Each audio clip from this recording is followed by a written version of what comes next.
wearing a Mount Union tie.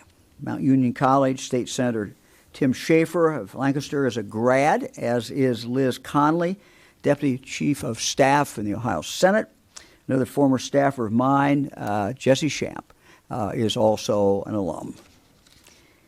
Birthdays today, members of our cabinet, Ryan Gies, Ohio Department of Youth Services Director, Sherry Maxfield, Ohio Department of Commerce Director, Dan Tierney, our press secretary. Happy birthday to all of you. Last week we talked about the minimum requirements and steps that K through 12 schools will need to take to reopen. Today we want to talk about our colleges and universities. 167 institutions of higher learning in the state of Ohio. We are very, very proud of these schools, both public and private. Ohio is blessed to have them. They also, of course, are preparing to start up school again, and for most of them, returning to campus. Colleges and universities really drive our economy. They drive the local economy of that village or city, but they also drive our economy in many other ways. They train our future workforce. They're major employers. They conduct the research in health and technology that makes Ohio a national leader. That's why we're going to do what we can to support them in this endeavor. The Ohio Department of Higher Education, in consultation with our colleges, universities, the Ohio Department of Health, and health experts across the state, produce guidance for our campuses to reopen for students, faculty, and staff in the safest way possible. And I want to give a shout out to Randy Gardner, the Chancellor, who has worked tirelessly on this along with his team and had a lot of conversations with our colleges over the last several months. We are releasing guidance today. It is at www.coronavirus.ohio.gov, coronavirus.ohio.gov. This includes minimum operating standards that should occur on all campuses in the state, as well as best practices to further enhance those standards. By implementing these minimum requirements and implementing best practices, our higher education communities continue to educate students and prevent the spread of COVID-19. Ohio's 2-year and 4-year colleges and universities are unique communities of students, faculty, staff, and as they plan for their operations this fall. Testing will be an integral part of their comprehensive strategies to stop the spread of COVID-19. Each of Ohio's campuses must identify how it can best implement COVID-19 testing within the institution. Each campus must develop policies and procedures tailored to their particular campus, their particular community, all related to COVID-19 testing and the isolation of those students who are showing symptoms, those faculty and staff members as well. Testing of these individuals showing symptoms should certainly take priority over all other testing tactics. Testing, we would hope, would be completed within a short period of time after it's done so that they can take the appropriate action. It is recommended that each campus either designate a university housing space to be set aside or secure local living space to be left empty so that it may be useful to rapidly relocate individuals who live in residence halls, fraternities, sorority houses, or other institutional affiliated housing, those individuals who become symptomatic. Now, we know that this costs money. We know that COVID-19 prevention efforts, safety precautions, educating students this school year in a safe and healthy environment will be certainly more expensive than it has been in the years past. And that is a significant burden. So to help address these increasing costs, I've spoken and worked with Speaker Householder, Senate President Larry Obhoff, as well as Democrat leaders Yuko and Sykes. All five of us have looked at this. All five of us have had our teams working on this, and we believe we have come up with something that will be very helpful to both our K through 12 schools, our K through 12 schools, as well as our colleges and universities, both public and private. To start that, we're requesting that the controlling board that's scheduled to meet, I believe, on Monday, approve our initial request on Monday to allocate $200 million for higher education and $100 million for K through 12 from the Coronavirus Relief Fund to help meet these increasing costs. As I said, we hope to have additional money, and the figure that we have been talking about for example, K through 12 is certainly higher than that initial $100 million. But we wanted to get this $100 million out, and we wanted to let the schools be able to plan based upon that money coming. As I said, this money comes from Federal CARES Act dollars. I want to thank our members of the of the federal Congress, both in the House and the Senate, for providing these CARE dollars. Funding comes from Federal CARES Act dollars. And schools will be able to use it to meet their unique individual needs. We intend for this funding to be flexible. For example, and these are just examples, a community college may need assistance funding testing at their student health center. A school district, a local school district, may need a nurse to help with symptoms assessment. A university could use funding to purchase PPE. These are just all examples of many things, many ways that this money could be spent. Some may even choose to use this funding to provide connectivity to students and grow distance learning options.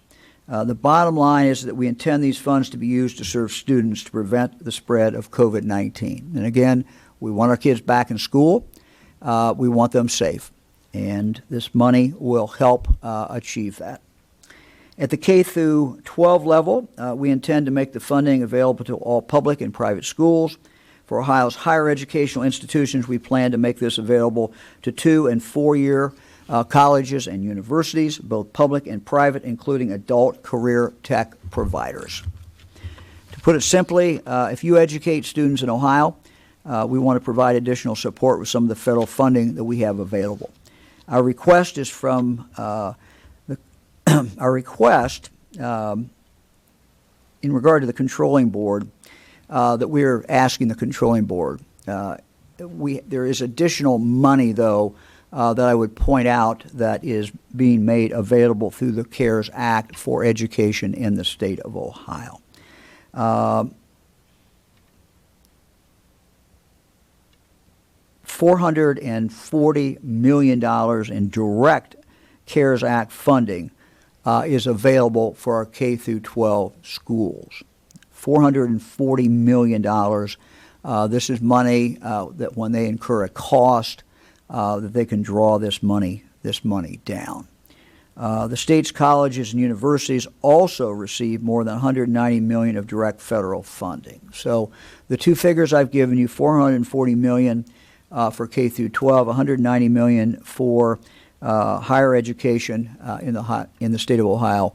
That is in addition to the money that we're asking the state controlling board to approve on Monday. We hope that schools take advantage of this funding. We certainly realize, however, that it may not cover all of the increased expenses schools face during this pandemic. We're going to continue to look to see if we can provide additional funds in the future, but we wanted to get started with these dollars. I want to talk about a homelessness grant. In April, I announced a $1 million grant to the Coalition of Homelessness and Housing to support homelessness prevention efforts and to rapidly rehouse individuals and families who were, in fact, experiencing homelessness. Those experiencing homelessness certainly can be at great risk of contracting COVID, especially those in congregate facilities such as homeless shelters. Therefore, it is important to do everything we can to keep them out of those situations. With these resources, we're going to be able to keep hundreds of Ohioans safely housed during this pandemic. Today, I'm announcing an additional $15 million grant to ensure Ohioans can maintain their housing during this time. COVID-19 is still very, very much with us. I don't have to remind anybody of that. And these resources will help thousands of families across our state stay housed, stay healthy, and get ready for the future.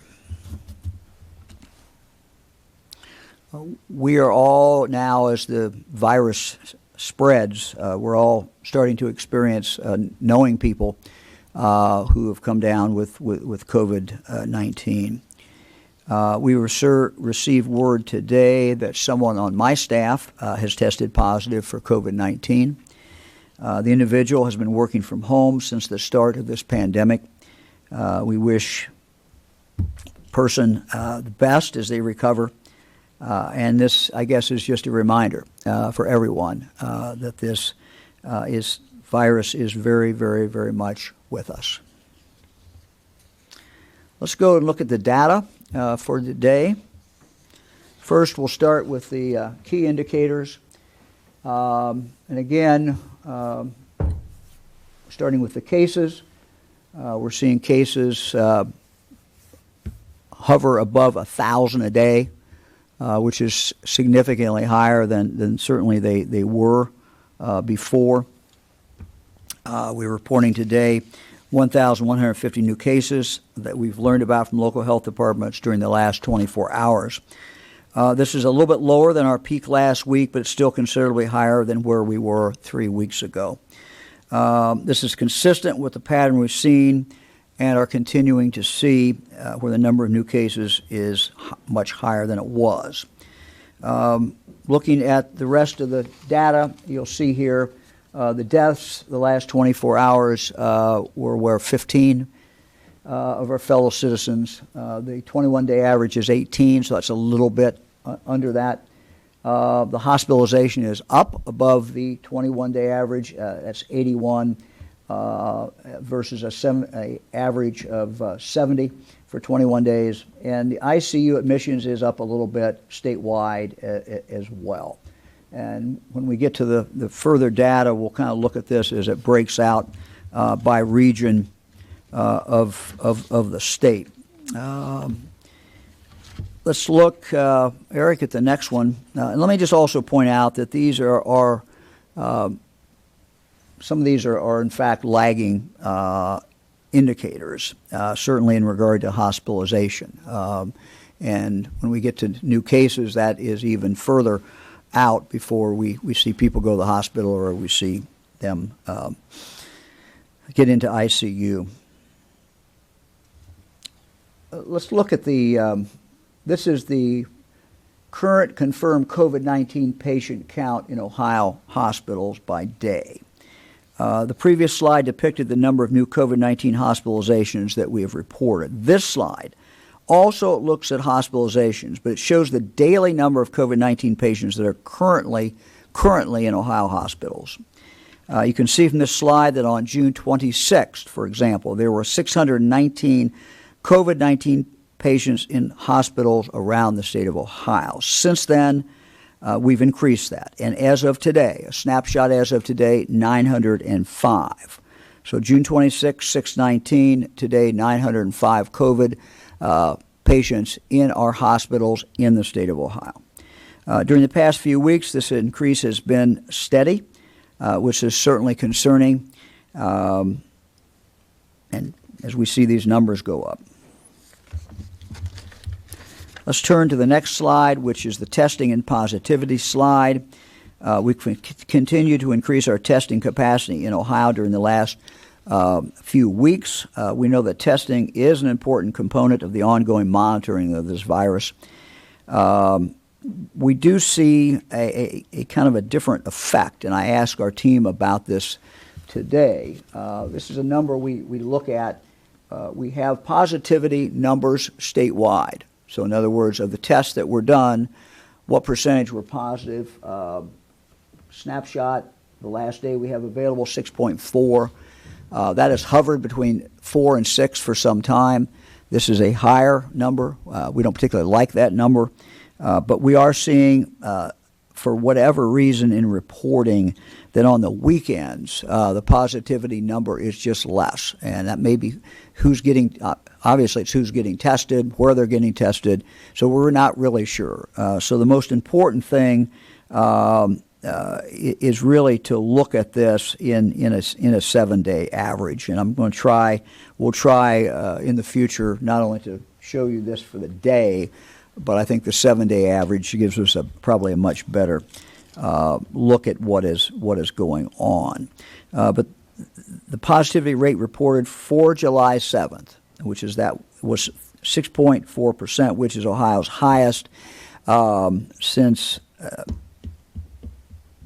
May 25th. Since May 25th.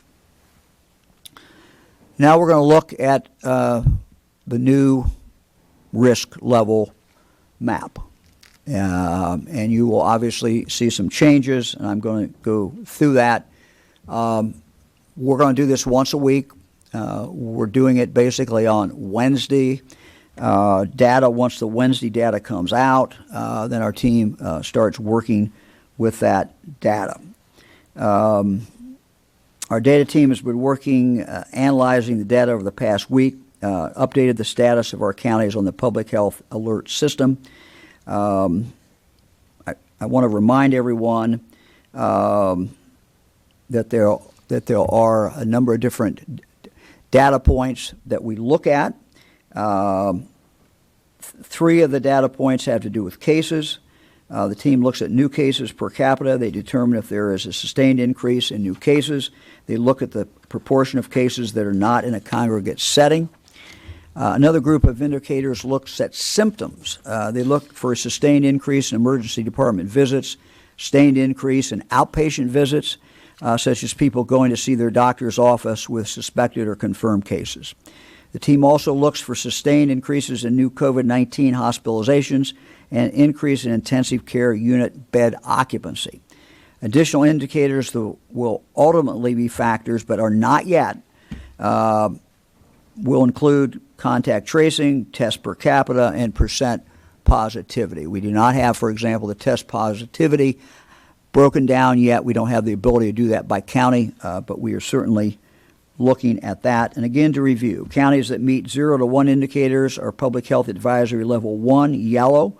Level 2, orange, is triggered when 2 to 3 public health indicators are met. For counties that meet 4 to 5 indicators, they're listed as Level 3, which is the red counties. Once a county is at Level 3, the additional factor that then comes into play is that they cannot improve their risk level category unless cases drop below the Centers for Disease Control and Prevention's threshold for high incidence, and that is 100 new cases per 100,000 people over the last 2 weeks.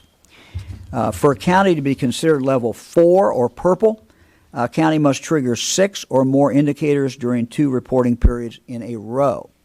Once a county is at a Level 4, it cannot improve its risk level until it's not triggered 6 or more indicators for 2 consecutive reporting periods. So let's look at the map, and we'll kind of go through these counties one by one. Let's start with Hamilton County. Hamilton County, you will see, has moved up. It was red. It is now on what we call the watch list, which means it basically has met the criteria to go purple, but we're going to allow a week to elapse and look at the data again another week before we actually move it into that purple and before it looks purple on the map.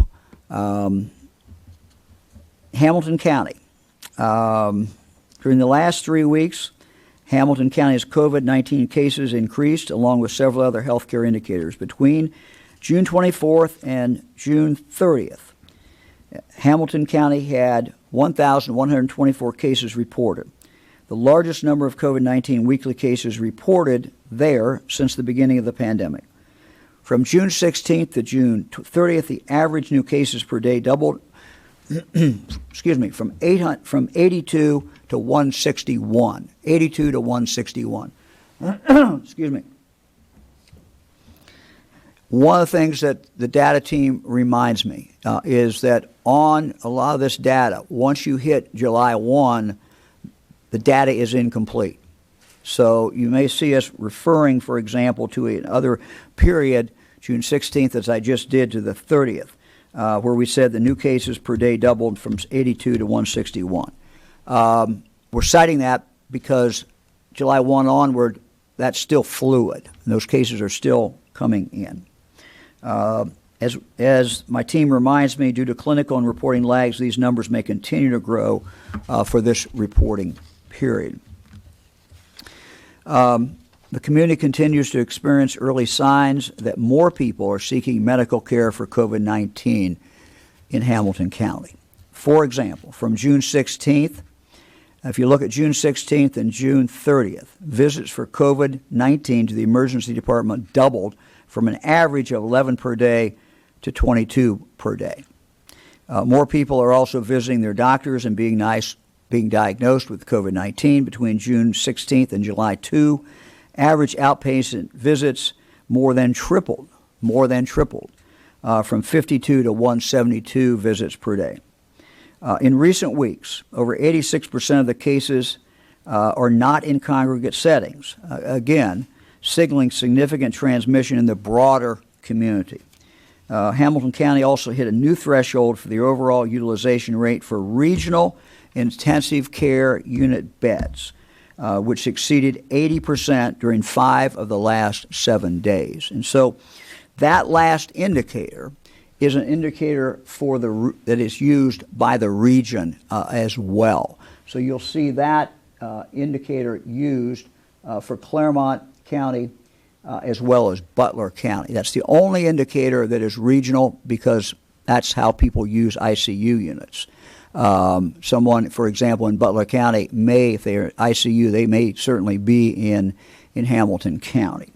So that metric moving up had an impact on those 3 counties that you see in the farthest southwestern part of the state of Ohio.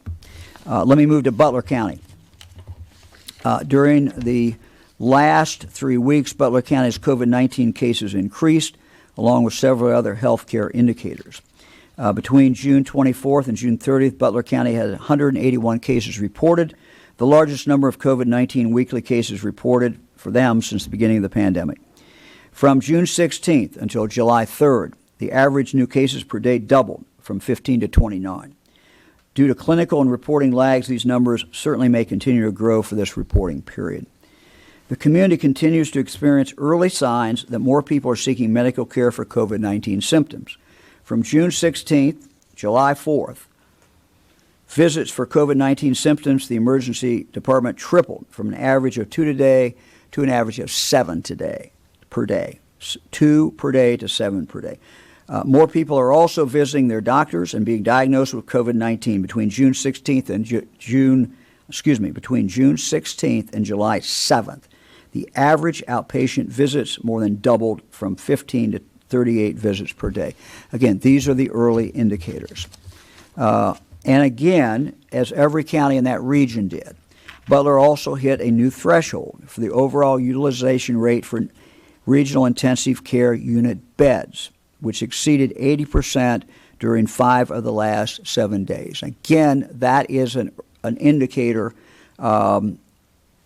that is a regional problem because that's where individuals go regionally for intensive care unit beds. Let's jump up to Cuyahoga County. During the last 3 weeks, Cuyahoga County's COVID-19 cases increased, along with several other healthcare indicators. Between June 24 and June 30th, Cuyahoga County had 999 cases reported, the largest number of COVID weekly cases reported since the beginning of the pandemic. From June 16th until June 28th, the average new cases per day more than doubled from 66 to 151. Most of the cases in Cuyahoga County were in non-congregate settings during the last 3 weeks. Cuyahoga County residents are seeking care for COVID-19 related concerns at higher levels than ever before. For example, from June 16th, July 1, compare that, visits for COVID-19 to the emergency department more than doubled from an average of 19 per day to 50 per day. Over the same period, the average number of outpatient visits with suspected or confirmed COVID-19 diagnosis increased from 41 to 233. 41 to 233. And that was the average number of outpatient visits with suspected or confirmed COVID. Finally, more residents of Cuyahoga County were admitted to the hospitals for COVID-19. The average hospital admission per day more than doubled from 7 on June 6th to 20 on July 2nd. Let me go back to Clermont County, and again in our same region of the state. During the last 3 weeks, Clermont County's COVID-19 cases increased along with several other healthcare indicators. From June 16th until June 30th, the average new cases per day doubled from 4 to 9. Due to clinical and reporting lags, these numbers may obviously continue to grow for this period. The community continues to experience early signs that more people are seeking medical care for COVID-19 symptoms. More people are visiting their doctors and being diagnosed with COVID-19. Between June 16th and July 2nd, the average outpatient visits nearly tripled, from 9 today to 25 visits per day. In recent weeks, over 94% of the cases are not in congregate settings, signaling significant transmission in the broader community spread. Clermont County also hit a new threshold, of course, as I said, for the overall utilization rate for regional intensive care unit beds, which exceeded 80% during 5 of the last 7 days. We'll move to Fairfield County. During the last 3 weeks, Fairfield County's COVID-19 cases have increased, along with several other healthcare indicators. Fairfield County reported a total of 85 cases per 100,000 residents during the last 14 days, exceeding any previous 2-week period. Over 20% of Fairfield County's total cases have been in the last 2 weeks. So a marked change in Fairfield. Due to clinical and reporting lags, these numbers, of course, may continue to grow for this period. More people are visiting their doctors, being diagnosed with COVID-19. Between June 16th and July 2nd, the average outpatient visits increased from 11 to 16 per day. In recent weeks, over 88% of the cases are not in congregate settings, signaling significant transmission in the broader community. Let's turn to Franklin County. And you'll note in Franklin County, and we'll get to this in a minute, but we had them on the watch list. We have our data team has now removed them from the watch list, so that is a good thing. This week, Franklin County was removed from the watch list due to a decrease in the number of residents being admitted to the hospital based on a COVID-19 diagnosis, but it still remains as level 3 alert red. Franklin County has reported nearly 2,200 cases during the last 14 days, which mean the county exceeds the high incidence category for COVID-19 as defined by the Centers for Disease Control and Prevention. COVID-19 cases have increased along with several other healthcare indicators. Beginning on June 16th, Franklin County had an average of 94 cases per day and reached an average of 175 cases per day by July 2nd. Due to clinical and reporting lags, these numbers may continue to grow for this period. The community continues to experience early signs that more people are seeking medical care for COVID-19. Between June 16th and July 7th, average outpatient visits increased from 171 to 302 visits per day.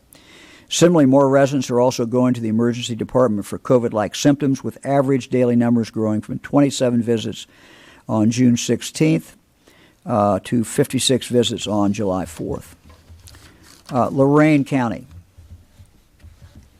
During the last 3 weeks, Lorain County's COVID-19 cases have increased.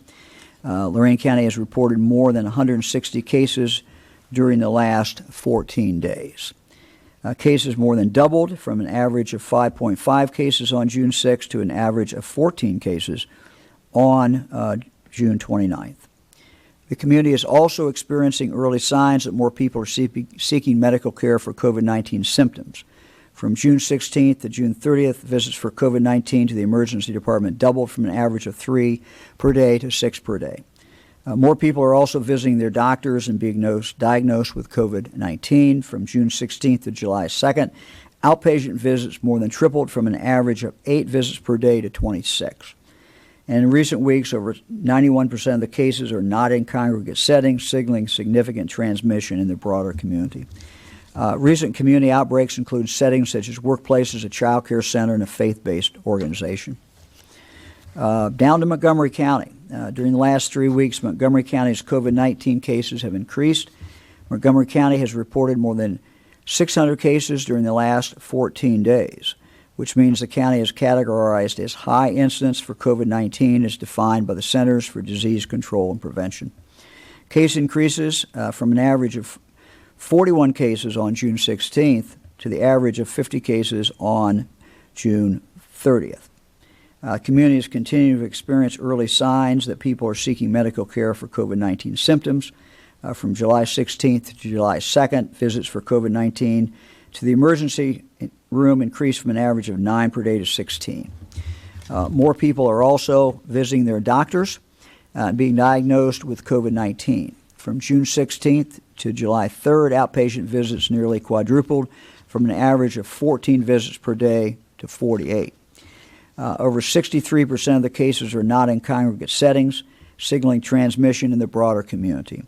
The number of COVID-19 positive patients in the West Central region's hospital beds, ICUs, and on ventilators has tripled since the beginning of June.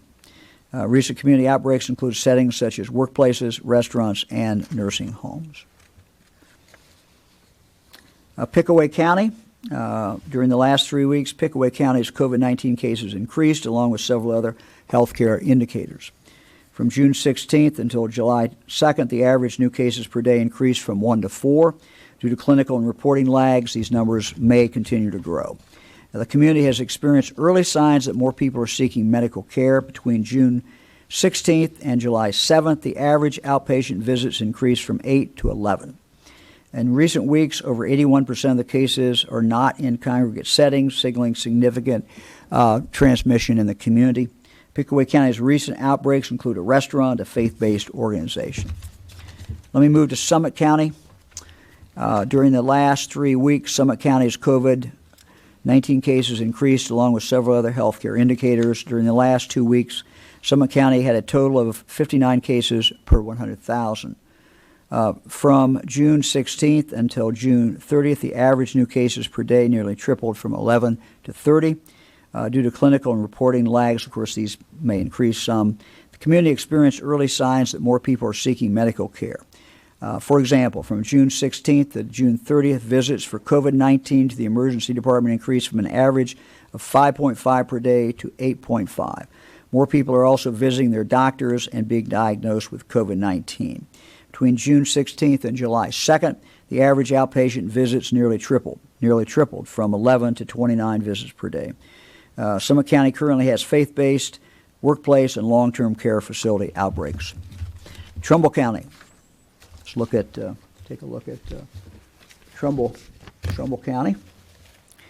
During the last 3 weeks, Trumbull County's COVID cases have increased, along with several other healthcare indicators. During the last 2 weeks, Trumbull County had a total of 68 cases per 100,000 residents. From June 16th until the 27th of June, the average new cases per day doubled from 8 to 17. More More residents are visiting the emergency department from June 16th to the 29th. Visits for COVID-19 to the emergency department increased from an average of 3 per day to 8 per day. Trumbull County residents are being admitted to the hospital with the average number growing from 1 to 6 on June 16th, from 1 on June 16th to 4 on July 1. Trumbull County currently has an outbreak in an apartment complex and several long-term care facilities. Wood County. During the last 3 weeks, Wood County's COVID-19 cases have increased along with several other indicators. During the last 2 weeks, Wood County had a total of 63 cases per 100,000 residents. Over 18% of Wood County's total cases have been in the last 2 weeks. From June 16th until July 11th, the average daily new cases significantly increased from less than 1 to 9. Due to clinical, over 89% of the cases are not in congregate settings, signaling that we do have community spread. The community is also experiencing early signs that people are seeking medical care for COVID-19. Between June 16th and July 2nd, the average outpatient visits nearly doubled from 3 to 6 per day.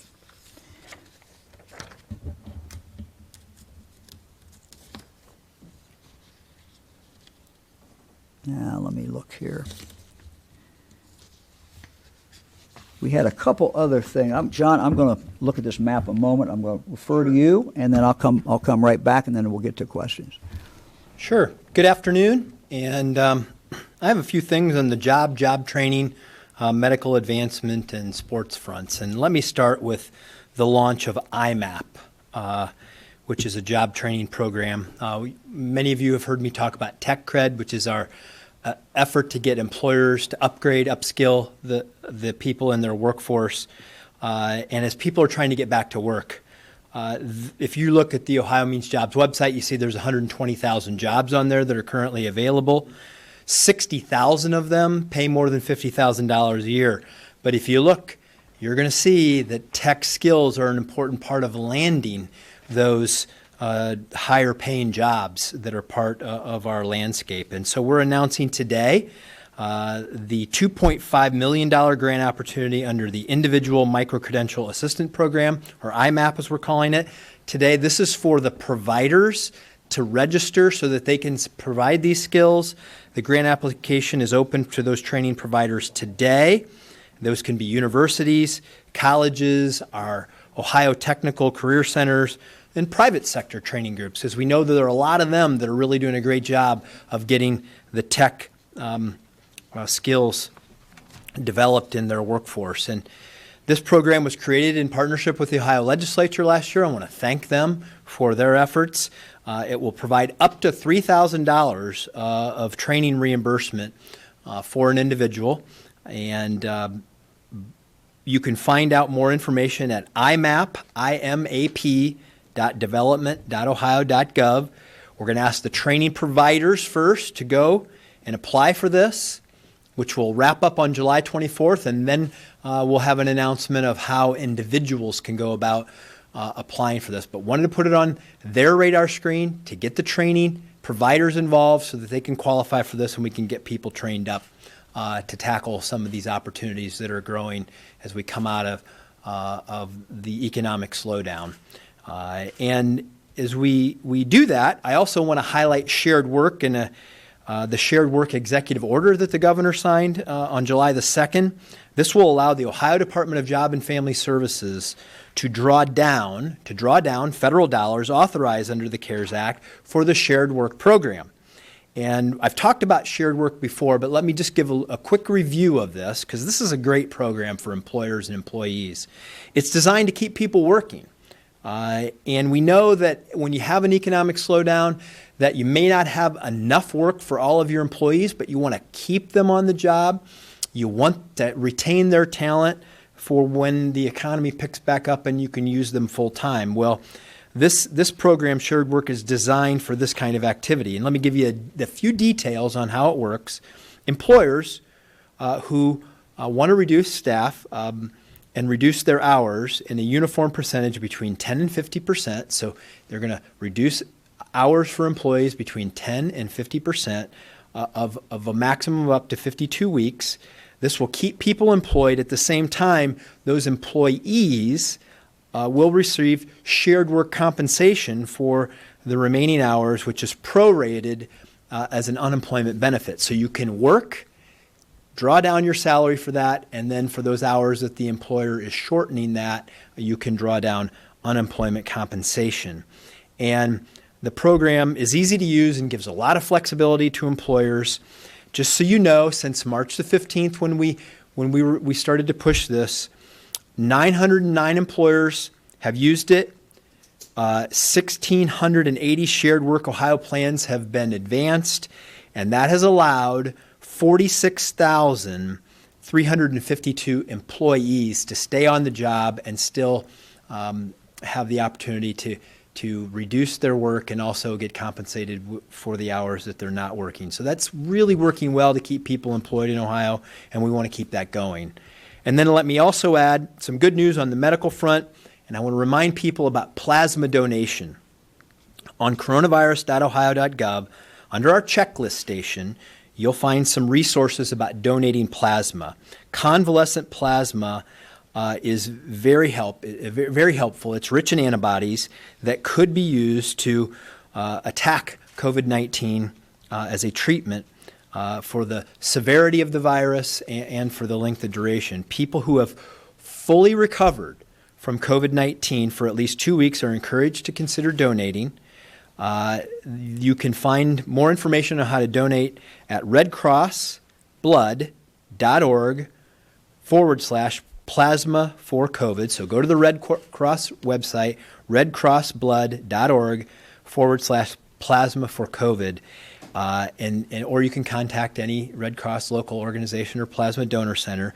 OSU's Wexner Medical Center is also a place that you can contact for ways to help. The Hawksworth Blood Center at the University of Cincinnati is another place that is also collecting it. You can find that at hawksworth.org. I know that Dr. Dean Kariakis at the Christ Hospital in Cincinnati, and I have talked about this many times, he's told me that even though this is in the investigative stage, that Ohio medical facilities are having success with this. So plasma donation, Ohio innovators in the medical care field are using this to help people not only survive when they're in difficult situations, but to even shorten the stay for people there who are there. And then finally, we talk a lot about sports and the return to play plan. Many non-contact sports have been active. We have a temporary order under specified circumstances to allow contact to go forward until the 15th of next week. We've launched the I Want a Season hashtag that we're using to try to remind young people that if they want to have a season, if they want to control the spread of coronavirus to their teammates and their family, they should wear a mask and socially distance. Very important. But we'll have more guidance. I know people want to plan. I know they want to, that when you think about sports and some of the contact sports that we don't have future guidance on, that will be coming next week. Wanted to keep you informed on that. We're trying to have these great conversations on what we're learning, talking with the sports organizations from around the state. That's Ohio High School Athletic Association, our college and professional teams, to make sure that we are learning on how to keep people safe, allowing them to participate, and we will be forthcoming with more information starting sometime next week. So that's my quick update on all of those topics. Please take advantage of the training opportunity.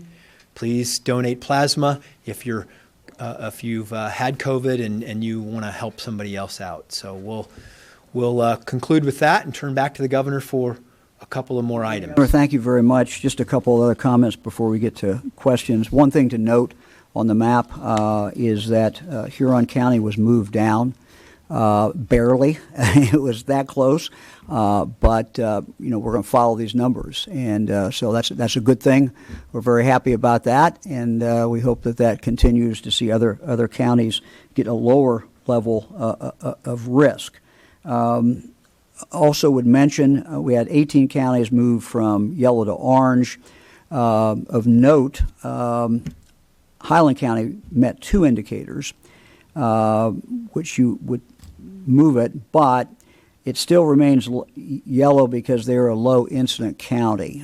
This means they have, under the criteria we've set up, they have fewer than 10 cases per 100,000 for a 2-week period, which automatically makes them, according to our order, a level 1 county.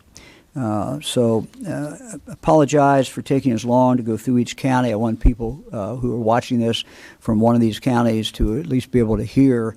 I suspect what we will do going forward is we'll try to be a little crisper in the summarization of the counties. This is going to be posted, a basic summary of each of the red counties. That will, in fact, be posted. So you'll be able to go online and look at that particular county. And again, we have some counties moving around, a couple of them in the right direction, a couple of them, some in the wrong direction. But the goal here is to try to keep you informed where your county is, the best that we can do that. We have data that we've shared with you, but we also want to put it into a category or again, a color that makes it easier, I think, to understand, particularly when you look at the map. And again, those counties that are on watch, we see Hamilton, Butler, Cuyahoga County, that means that they really, for 1 week, qualified to go into the purple. And we're not putting them into the purple until they do it 2 weeks. So we put a kind of asterisk there or a star there that designates that they're on that kind of a watch list. So, ready for questions? Good afternoon, Governor. Randy Ludlow with the Columbus Dispatch.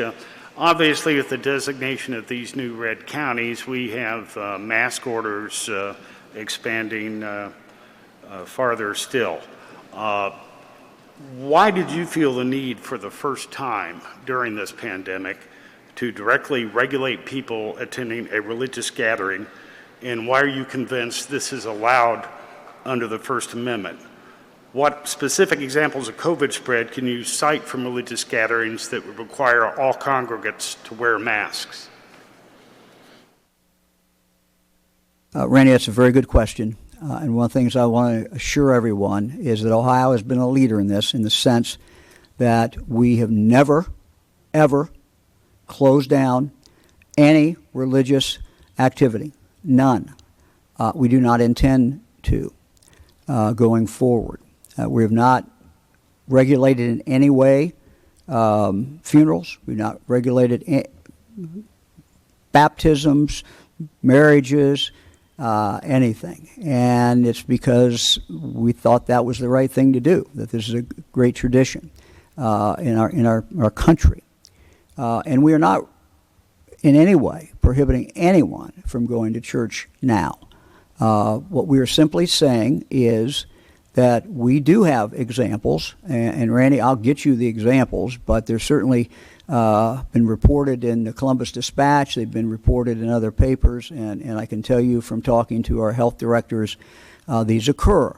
And it should not be a surprise. Whenever we just bring people together, we see that, and we see in large gatherings. And so when I've talked to pastors, I've said, just be careful. I get texts all the time, or what can we do? I say, look, you can do anything, but you need to be careful.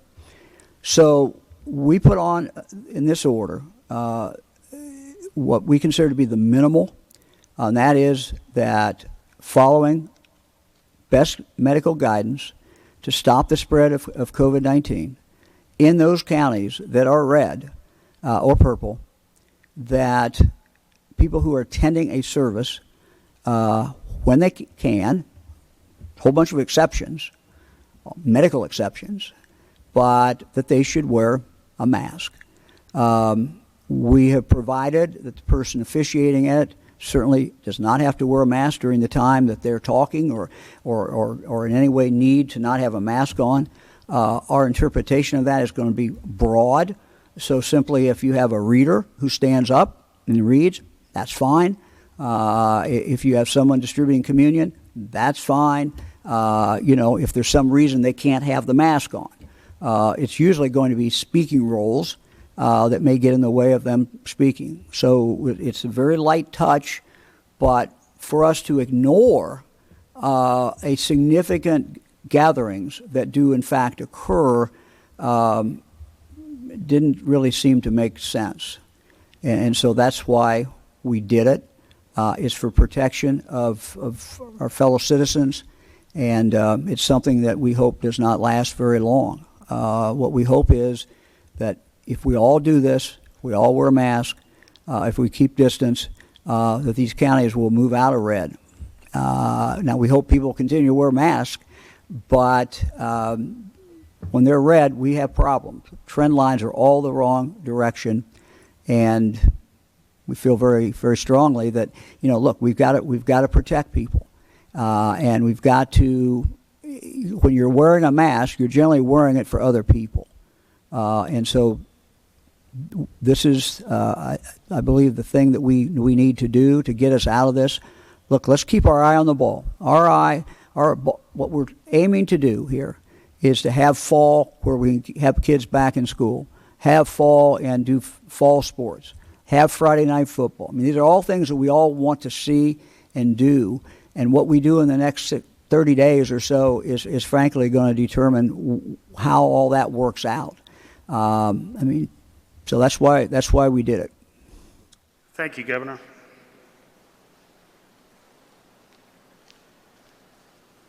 Jack Windsor, WMFD-TV, Mansfield. Governor, 51 of Ohio's 88 counties have had less than 10 deaths since November 2019. 13 of those have had 0. They've seen declining hospitalizations and almost no deaths, yet they're in code yellow. The CDC shows an entire U.S. map in the green, but we don't even have a green label on our map in Ohio. The CDC also reported the 10th straight week of declining deaths. They indicated that COVID may go below the epidemic threshold.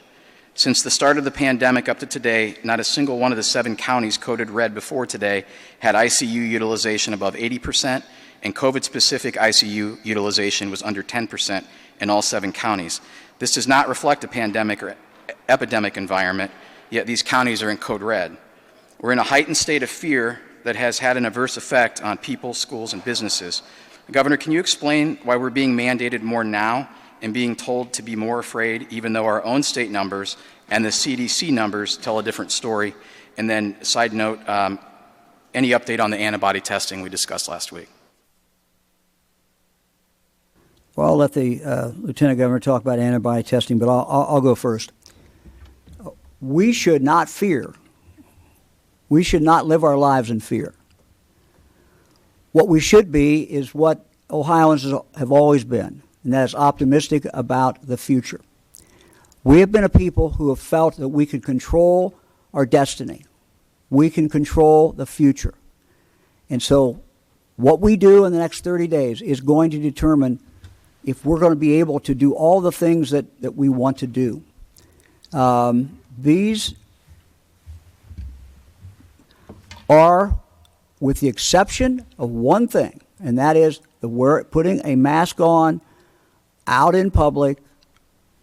With that exception, there is no mandate associated with any of these. If you're yellow, you're yellow. If you're orange, you're orange. Life can go on the same way. What we're trying to do, that we've done throughout this, is to tell people all the data that we know. And this is not just case numbers. It's not just one thing. It's 7 separate indicators that indicate, and 4 of the 7 are directional. In other words, which direction are we heading? And so this gives us all an opportunity to change the future. I've talked about being a fan of Back to the Future movies, which kind of dates me, I guess, but they're still fun to watch. But the point is, there's alternative futures. There always are. It's which pathway we take, what we do. And having the best information so that Ohioans can make those decisions is what we owe to give to the public. For 3 months, I've had many of my friends who said, Mike, why don't you give us data county by county?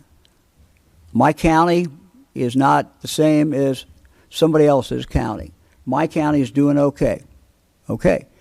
We're trying to give now the data based upon objective data about where every single county is every week.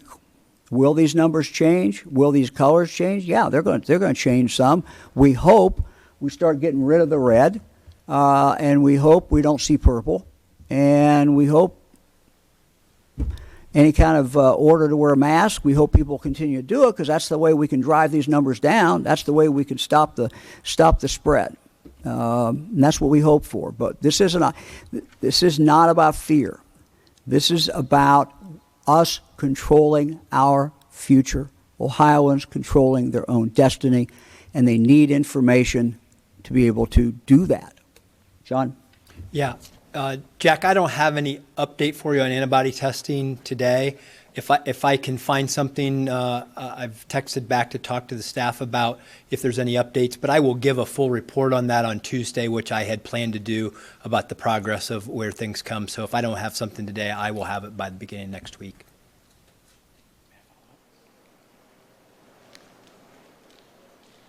Hi, Governor. Hi, Lieutenant Governor. This is Molly Martinez with Spectrum News.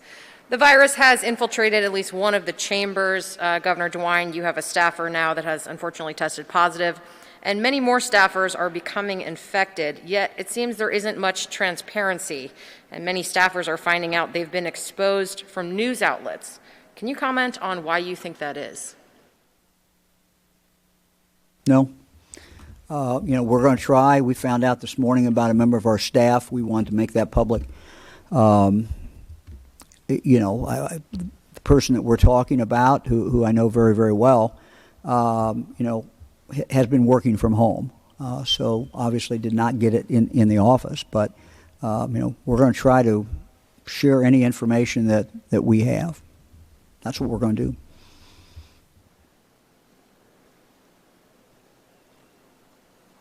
Governor DeWine, Dan Perlman with NBC4 here in Columbus. Franklin County is no longer on the watch list for approaching level 4 on the public health advisory system, but 2 neighboring counties, Pickaway and Fairfield, are now at level 3. Should residents in those counties be concerned that perhaps the virus is spreading from Franklin County outward? I think that would be too simplistic an explanation. I don't think anyone really knows. The health directors in those 2 counties probably can give you some indication based on the tracing that they're doing and when they talk to residents of the county who've come down with COVID-19. So, trying to, and we're trying to get better data for me and for you, so that we can share that. But I cannot answer that question. It would only be speculation. I'm not going to do that. But those health directors probably, I can't speak for them, but they probably have some indication of where their citizens who are getting infected, where they may have been. Now, as we all know, there's some cases where people just don't know where they don't know where they got it, because you got people who have no symptoms, and so they may have been with somebody, but they don't, they didn't know they got it from them, and that person still to this day doesn't know they have it. So the answer is I don't know. I can't really answer it.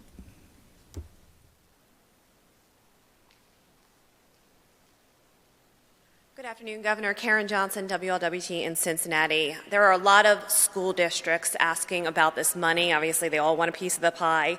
When will this money be available? How can they go about getting this?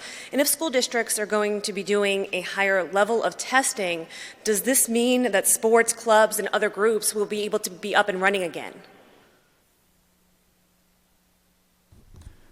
Well, as far as the money, the original money from the CARES Act, my understanding is they simply draw it down. When if they spend money on something that qualifies, they then can draw that money down.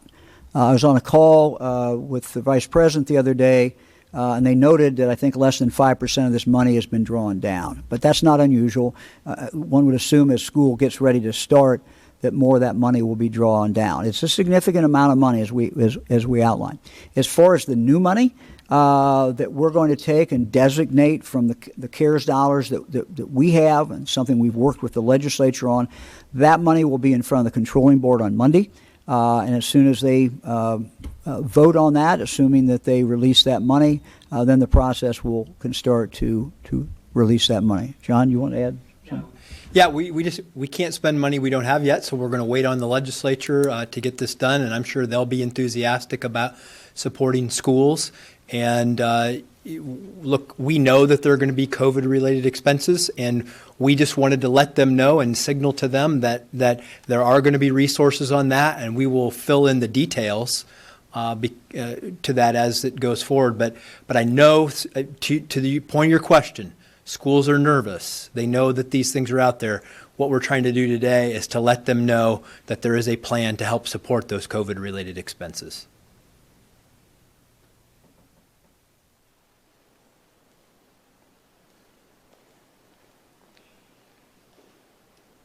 Hi, Governor. Tristan Rivera from Columbus Business First. So the Census Bureau estimates last month that about 500,000 Ohioans struggled to pay their rent. Eviction moratoriums are ending and court is back in session around the state. You announced today $15 million for housing stability funds, but last month you got a letter from 180 organizations saying the number needed was probably closer to $100 million because they estimated that as many as 700,000 Ohioans could be at risk of eviction this year. So why $15 million? Do you foresee the need for more in the future or other kinds of funding? We'll certainly monitor it, and we'll see how things are going. We're certainly open. Obviously, you have to find the money somewhere, but this is certainly important, and we're going to monitor it, absolutely.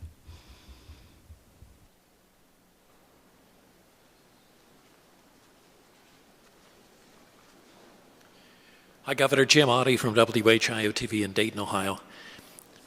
There's a certain state lawmaker from the Miami Valley who publicly is not just questioning but floating multiple theories about what really is behind the data that you've been talking about for the last couple of months. That same lawmaker is also now encouraging people publicly to stop being tested. Your reaction to that, and how do you counteract that from your position?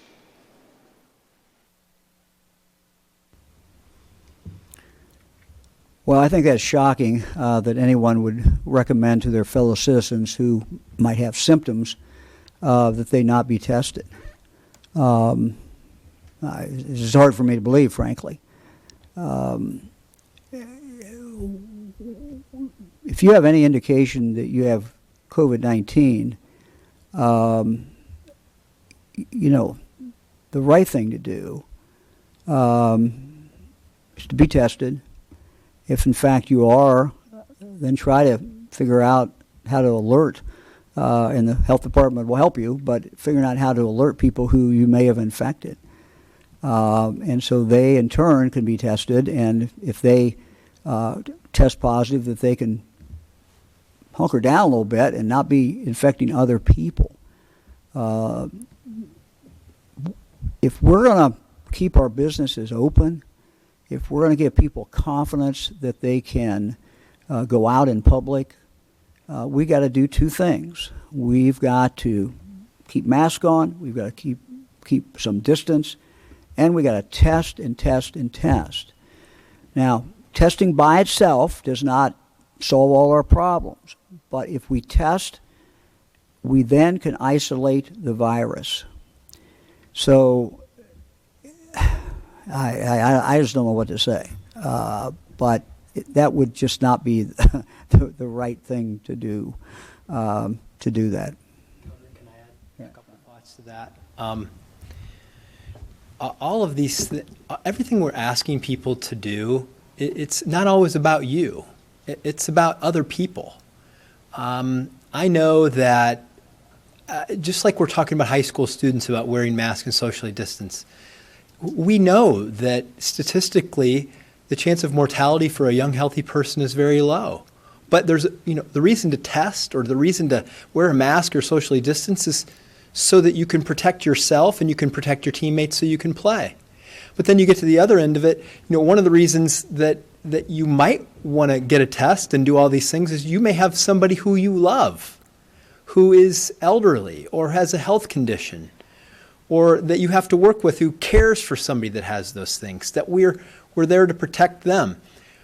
You can live your life. Just do it thoughtfully with other people in mind. And if you think you have a symptom, oh my goodness, get a test, because you'd want to know. Why would we want to live life in the dark? Why would we want to encourage people not to have information about their health status so that they could then be empowered to protect the people that they care about? Testing is one of the few things that we have to control the spread. And when you control the spread, then if you're building consumer confidence, you're protecting your loved ones, you're doing everything that helps protect the health and the economic future of our state. So everything that you can do to help one another, whether that's testing, wearing a mask, social distancing, is about them. It's not just about you. It's about protecting people, protecting the economy. And you know, nobody's mandating you get a test, but you ought to do it to try to help. Thank you.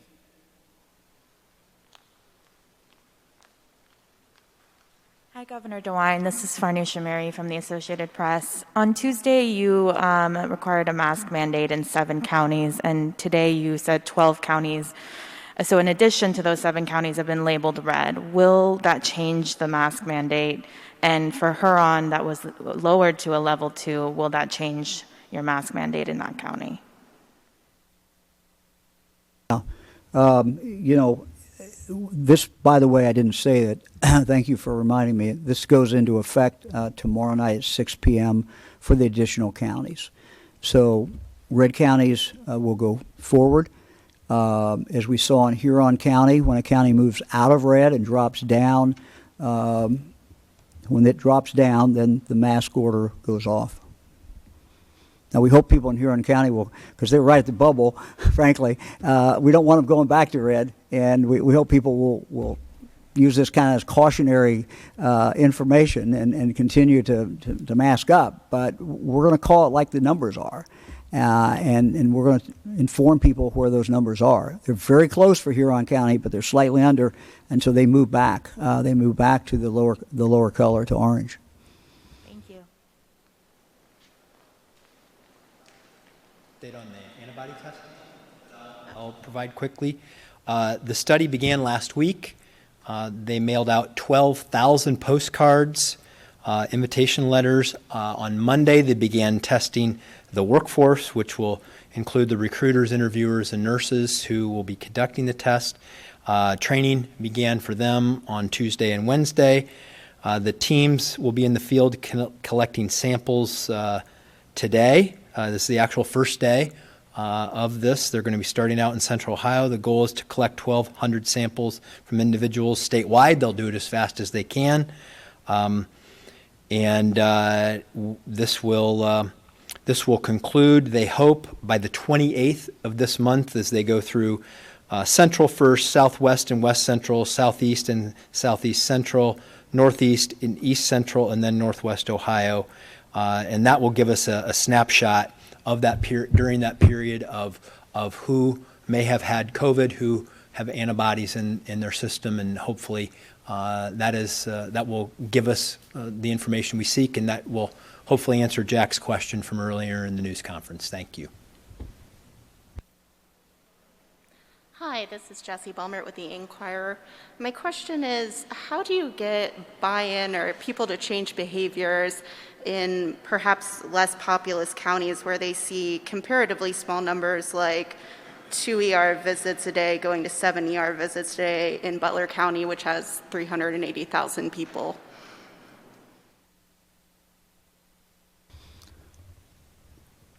Well, we're seeing more people wear masks. That was occurring as anecdotal. I don't have any solid evidence except just what I'm getting reported from talking to different mayors and talking to different officials who are out and about. I think people are beginning to understand that we don't want to end up as Florida. We don't want to end up as Texas. God love them and their citizens, but we don't want to see that. We don't want to see Ohio on TV like that. We don't want our citizens to have to go through that. So I think what these do is they give you a real indication of if you've got a problem, if you have a trend, if you have a serious trend, things going in the wrong direction. And the whole idea behind them is to get people information so that they can say, okay, look, I might not have been concerned when we were at Orange, but look, this is a new level. The indicators are going the wrong way. And so I think you're going to see more and more people who will, particularly in those counties where they are red, I think more people will start wearing the mask. The law is a teacher. It is what we're trying to do is we don't have to change everyone's behavior. We know there'll be people out there who will not do that. We understand that. But if we can get 75 to 80% of people who are actually out in public, who are interacting with other people, to wear a mask, we will beat this thing down. It will make a fundamental difference. It will change the fall. It will change the winter. It will make a difference. No single act will change everything, but in combination with keeping distance, washing your hands, wearing a mask, kind of thinking twice about what you do, where you go. Those things are all within the grasp of all of us. And I guess I always try to take the long view. We're going to get out of this. There is sunlight out there. We are going towards it. We're going to make it. And frankly, we all want to be there when this thing is over with. And we want our loved ones to be there. We want our neighbors and our friends to be there. And to do that, we've got to make some changes in our lives. We have to live with this virus. We don't know how long we're going to have to live with it. We're going to have to live with it for a while. And the other thing I would say is that I know there's some fatalists out there who say, oh, well, everybody will get it, or X number of people will get it, might as well get it over with. Well, that's just ridiculous. And it's ridiculous because look how far we've come when this started. Look what doctors know today. Look at their ability to treat people who are very, very, very sick. They don't save everybody. We know that. But they're saving more. And if it's a choice of getting it today or 3 months ago, you're better off getting it today. And if it's today versus 3 months from now, you're better off 3 months from now. So we are all in this together. We can get through it. There's all things that each and every one of us wants to do with our families, with our kids, my case, our kids and our grandkids. A lot of things I want to do. And so just being careful, thinking about other people, not spreading it. I just think the more people analyze this and think about it, and the evidence is just absolutely overwhelming, that you're going to see more and more people who are going to comply. Will everyone? Certainly not. We know that. But if we can get 75 or 80%, we're going to knock this thing in the head pretty hard. Thank you. Hello, Governor. Jim Province with the Toledo Blade. And continuing with the face mask issue, I know that you want everybody to wear a face mask whenever possible. But does this face mask order apply to non-residents of these counties who are either passing through, stopping at a gas station, maybe going to dinner in a neighboring county? And is that one of the reasons that, at least initially, you preferred statewide orders as opposed to county-by-county orders? Well, Jim, it's a good question. I mean, look, you can you can argue this either way. We've kind of come down in the middle, frankly. We have some state orders that apply in every single county, from Monroe County to Cleveland, Cuyahoga County to Hamilton County. And those are kind of baseline orders. No large gatherings. Keep your distance, etc. Those apply everywhere. But there is an argument that the data is different in different counties, and that what goes on in a very rural county in Ohio, now what goes on down here, you pick the area, is different. And that while we have orders that in business, doesn't matter what county you're in, you have to wear a mask at that business, but if you're out in public, it made sense to impose it for those counties that are at the highest level of risk. Now look, you know, and everyone knows that the business group that we put together, health/business, came back initially with recommendations that not only everybody in the workplace should wear a mask, but everybody in public. We put that out there, and it was abundantly clear that people of the state of Ohio were not ready for that. So what we have done is we waited. The situation is more serious. We now have the ability to target those counties with data. We can tell by data those counties that are most at risk, and to say, okay, we're going to have this face mask order for these counties that hit red or hit purple.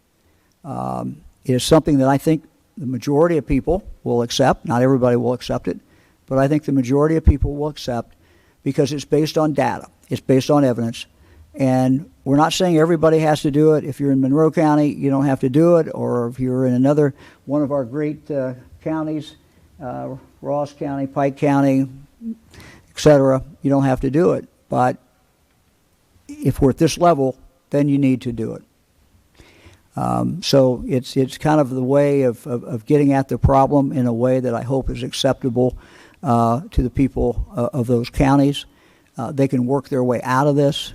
We would love for them. Nothing would please me more than to look at that map and see no purple and no red. I would be delighted. So that's why we did it. And again, our destiny is in our own hands as we move forward here. And are non-residents expected to comply when they're in those counties? They should. They should. Look, I mean, we're not talking about throwing people in jail. This is a law that, you know, is there to advise people what they should do. Most people will follow the law. Most Ohio citizens will follow the law. If somebody happens to be in a county that is red and they come out of a county that is not red or purple, look, they're going to get a break. You know, virtually everybody's going to get a break, and people are going to be asked, "We just put a mask on?" And I'm sure that stores and restaurants will have extra masks, and they'll just say, "Here, put that on." So this will work out. Ohioans can figure this out. We can work this out. Thank you. Tom Bosco with ABC6 here in Columbus, and I've been informed that this is the last question of the day. Back to colleges and universities. You know, we already have people on college, or young people on college campuses with sports resuming and getting practices underway. We've already seen Ohio State has stopped practices for 7 teams because of some positive COVID tests. We've seen this with sports around the country at other universities. Is this a kind of a canary in a coal mine, or an indicator that getting schools and universities back open may not work? No one said this is going to be easy. This is not going to be easy. We have congregate living in at dorms, but it's also not not only what goes on in the classroom, but it's obviously what goes on in young people's lives. Young people like to get together. We all know that. So yeah, this is. We're going to have to see how this works out, and colleges are going to make their own decisions. They're going to look at this. I've been impressed with our colleges in Ohio, their preparation for this, what they're doing for this.